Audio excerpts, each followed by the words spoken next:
Hoy es un fantástico día porque estoy aquí en el Parlamento Europeo con Elena Larrinaga, que además de ser muchas cosas, la considero mi amiga. Ay, muchas gracias, Soraya.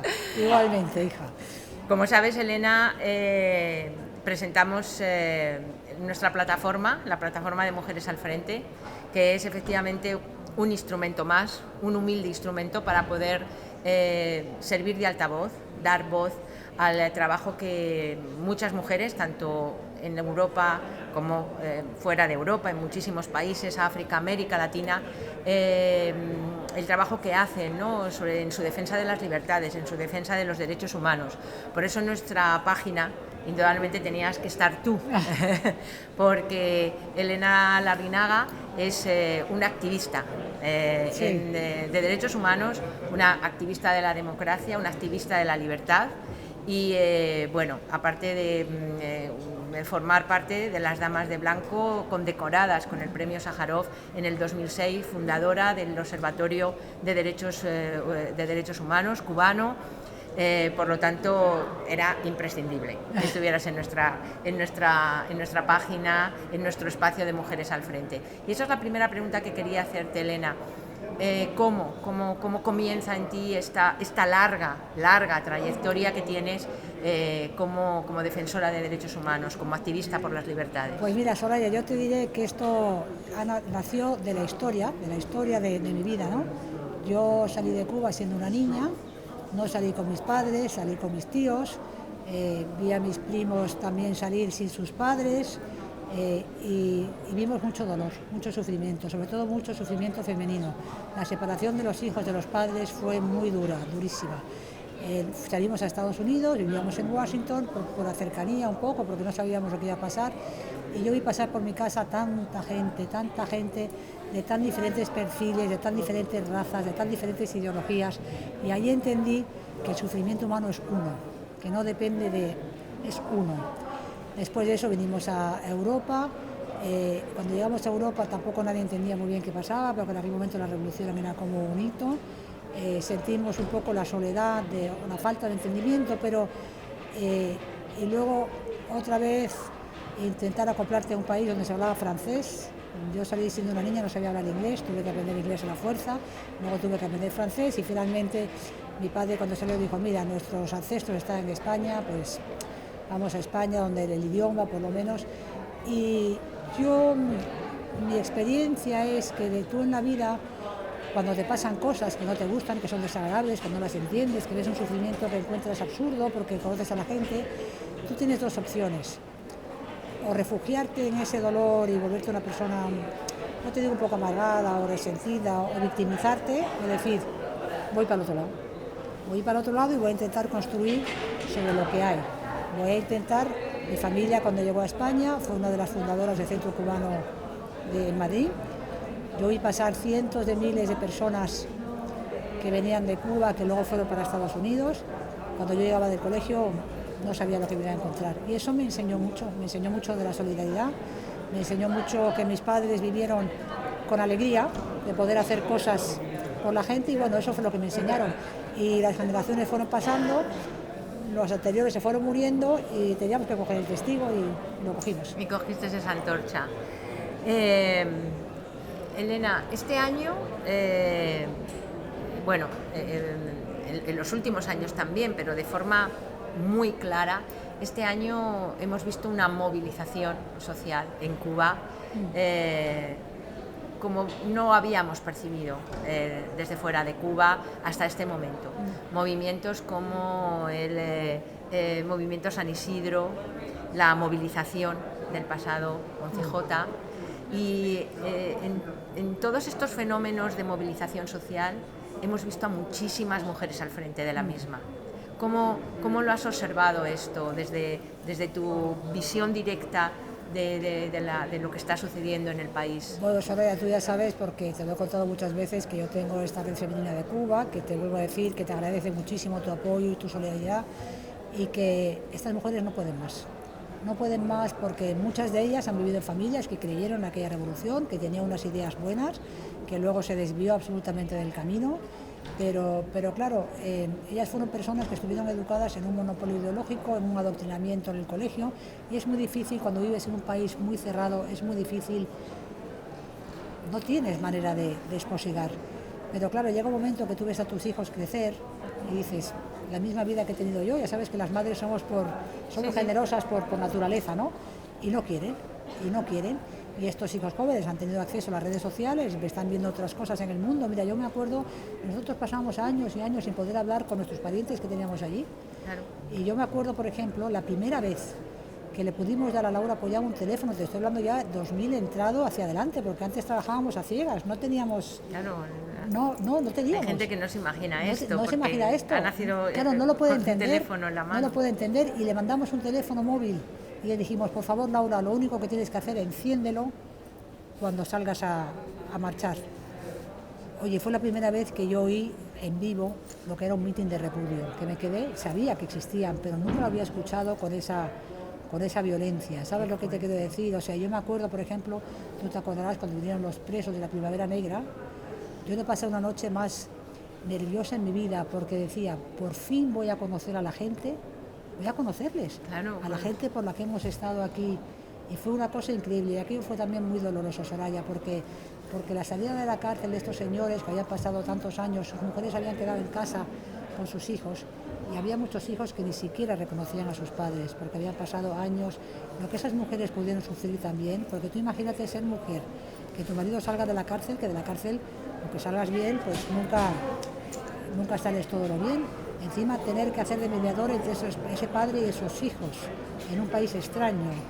Las mujeres cubanas han sufrido muchísimo y son muy fuertes. Y yo creo que ahora, por ejemplo, después del 15J, la represión contra las mujeres está siendo muy, muy dura, porque ellos saben que ellas son las impulsadas, claro, las impulsadas, lo saben que la acaban de condenar a Sisi Bascal con 23 años a 7 años de cárcel. Es una cosa horrible. Tenemos a 80 mujeres presas, ellos saben que son las inductoras, o sea, tú puedes en tu casa decir, oye, no salgas, o mira, vamos para allá, ¿no? Y tantos menores también que tenemos en las cárceles, te quiero decir, es que la respuesta del gobierno, pero yo pienso siempre un poquito más para allá, ¿no? Esta respuesta tan desproporcionada del gobierno, ¿a qué se debe? ¿Tienes miedo a las mujeres de tu país?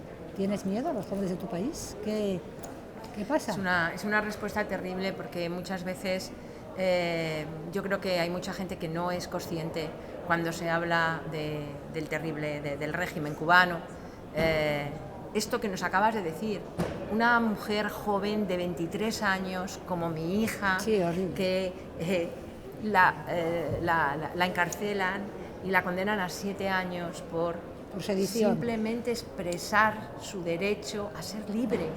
Es verdaderamente terrible. Luego, Elena, a mí hay un tema también que me gustaría hablar contigo hoy, porque te lo he escuchado muchas veces.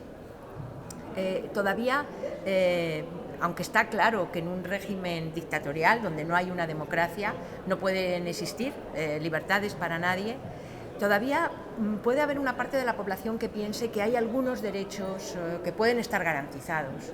Y tú siempre has hablado de la violencia contra las mujeres, en el sentido de explicar claramente cómo en el régimen cubano ni tan siquiera se reconoce que exista violencia contra las mujeres. No. Me gustaría que nos hablaras un poco, porque es algo que la gente, de lo que no hablamos muy a menudo. Sí. Cuba es el único país del hemisferio occidental que no tiene tipificada la ley de la violencia de género como delito. Es una cosa terrible, pero si tú piensas en la naturaleza del régimen, es bastante lógico lo que pasa. Porque si tú eres un régimen que violentas institucionalmente y con impunidad a las mujeres que por reclamar una ley de violencia de género o por pedir una educación abierta para sus hijos o por pedir tranquilamente que te quieres manifestar en la calle, te violenta, ¿cómo vas tú luego a castigar a los varones que violentan a sus mujeres? Es una cadena, ¿sabes? Entonces, la impunidad de los hombres está garantizada, no sé cómo decirte. Y además te voy a decir una cosa, que todos los crímenes contra las mujeres son horribles, pero la violencia que hay desatada en Cuba, por ejemplo, el otro día, una chica de 20 y tantos años, 8 machetazos le pegó, 8 machetazos. ¿Tú te imaginas pegar 8 machetazos? O sea, es como con una hazaña, pero es porque la gente está muy mal, independientemente de que el problema exista. Es que es un sistema en que eres un enemigo si dices, pues mira, mejor que negro vístete de blanco, que te quedará más, y ya consideres que es un ataque a tu sistema, no puedes decir nada porque todo lo consideran un ataque. ¿Y qué pasa? Que te amenazan. ¿Y qué pasa? Que las familias tienen miedo. ¿Y qué pasa? Que muchas mujeres no denuncian porque temen represalias para sus hijos, para sus padres. Es un sistema tan perverso, está tan viciado ya, ¿sabes? Que no... La espiral de la represión, de muchos años. De muchos años, ahora ya, pero fíjate, a mí me impresionan estas mujeres cubanas, porque todas ellas cuando les preguntas ¿qué futuro quieres para Cuba? Y te dicen, queremos la libertad, pero queremos conseguirla de una manera pacífica. Nosotros nunca vamos a levantar la mano contra nadie.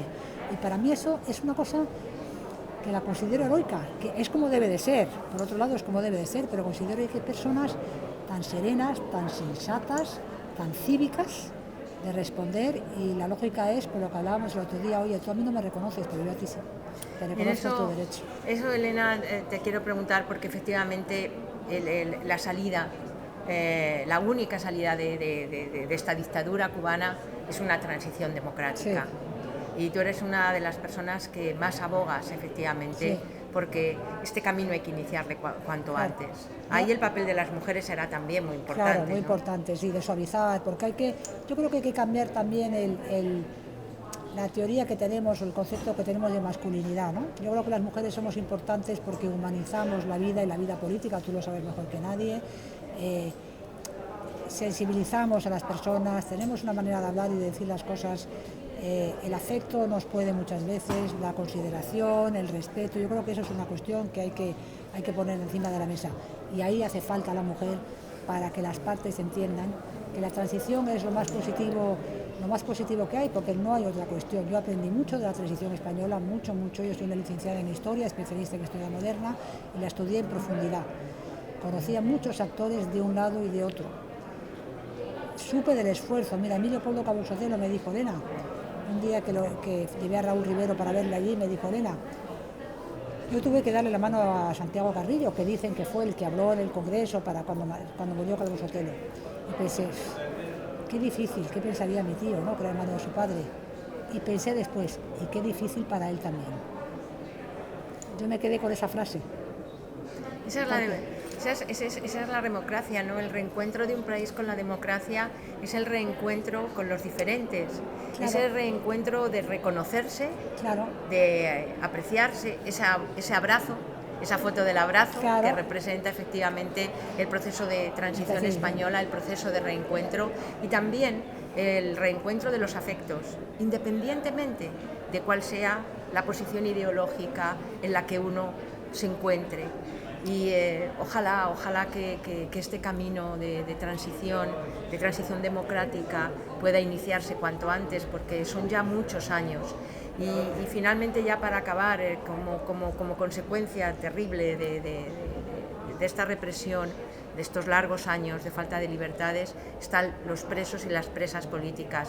Y la verdad que la campaña de apadrinamiento, que precisamente es por eso por lo que estáis aquí, sí, me parece que, bueno, es un pequeño granito de arena, ¿no? Sí. Lo que podemos hacer, pero... Claro, porque es que ser invisible es muy duro en la vida, por lo menos que la gente sepa que estás ahí, que te acuerdas de ellos, que existen, y que, bueno, que hay gente que te respalda, ¿no? Porque si no es muy duro.